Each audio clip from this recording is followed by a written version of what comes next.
at a time when all of us, a lot of us, are grappling to understand what is going on around us, I think I'm not alone in agonizing over a question as to whether all this was always latent and has finally burst forth, not being able to be contained any longer, or has there been in the last decade a complete change in our country? Apart from the fact that we are moving from a 3 billion ton to a 5 billion ton, whatever the hell that means.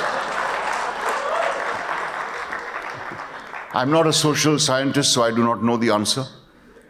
But I think Pandit Jawaharlal Nehru's book, The Discovery of India, can shed some light on this. And so, with your permission, I would like to read you some selections from this book. And maybe it will show you the direction. Panditji's incisive knowledge and his mellifluous prose might give you an idea. Because I have also in these times wondered what it is and felt the need to re-examine and to rediscover what it is that is unique about this country. What it is that creates such unconditional love for it. What is it that was always our pride and which has been the envy and has won the admiration of the entire world? And I think Pandit Nehru's writing gives something of an answer to those questions. The diversity of India is tremendous. It is obvious. It lies on the surface and anybody can see it. It concerns itself with physical appearances as well as with certain mental habits and traits. There is little in common to outward seeming between the Pathan of the northwest and the Tamil of the south, of the far south. Their racial stocks are not the same, though there may be some common strands running through them. They differ in face and figure, food and clothing, and of course, language. In the northwestern frontier province, there is the breadth of Central Asia, and many accustomed there, as in Kashmir, reminds one of the countries on the other side of the Himalayas. Pathan popular dances are singularly like Russian Cossack dancing. Yet with all these differences, there is no mistaking the impress of India on the Pathan, as obvious as it is on the Tamil. The Pathan and the Tamil are two extreme examples. The others lie somewhere in between. All of them have their distinctive features. All of them have still more the distinguishing mark of India. It is fascinating to find how the Bengalis, the Marathas, the Gujaratis, the Tamils, the Andhras, the Oriyas, the Assamese, the Kannadigas, the Malayalis, the Sindhis, the Punjabis, the Pathans, the Kashmiris, the Rajputs, and the great central bloc comprising the Hindustani-speaking people have retained their particular characteristics for hundreds of years, have still, more or less, the same virtues and failings of which old tradition or record tells us, and yet have been throughout these ages distinctively Indian, with the same national heritage and the same set of moral and mental qualities.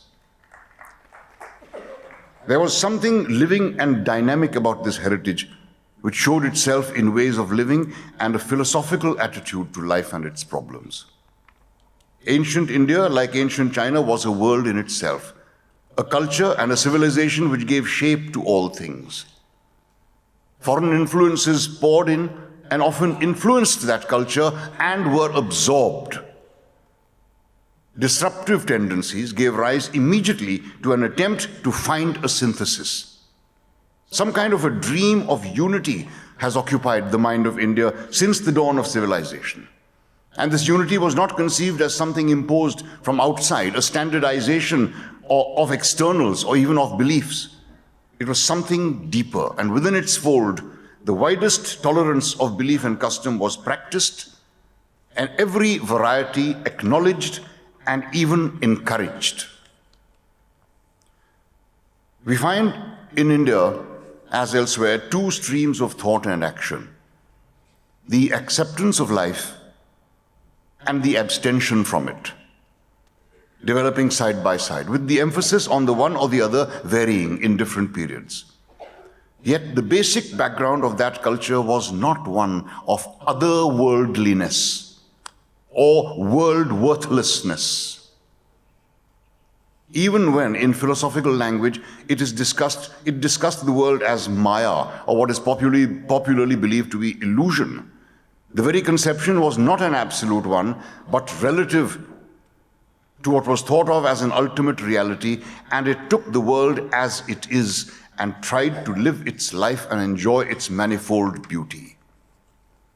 Probably Semitic culture, as exemplified by many religions that emerged from it, was far more otherworldly. In India, we find during every period when her civilization bloomed an intense joy in life and nature, a pleasure in the act of living. The development of art and music and literature and song and dancing and painting and the theater, and even a highly sophisticated inquiry into sex relations. It is inconceivable that a culture or view of life based on otherworldliness or world worthlessness could have produced all these manifestations of vigorous and varied life. Indeed, it should be obvious that any culture that was basically otherworldly could not have carried on for thousands of years. Max Muller, the famous scholar and Orientalist and India lover, said in an address to the University of Cambridge in 1882, "If we were to look over the whole world to find out the country most richly endowed with all the wealth, power, and beauty that nature can bestow, in some parts a very paradise on earth, I should point to India.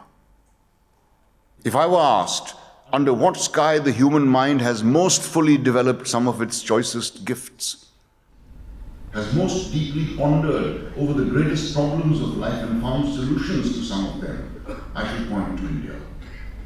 And if I were to ask myself from what literature we here in Europe may draw the corrective which is most wanted in order to make our inner life more perfect, more comprehensive, more universal, in fact, more truly human a life, again I should point to India." Nearly half a century later, Romain Rolland wrote in the same strain, "If there is one place on the face of the earth where all the dreams of living men have found a home from the very earliest days when man began the dream of existence, it is India."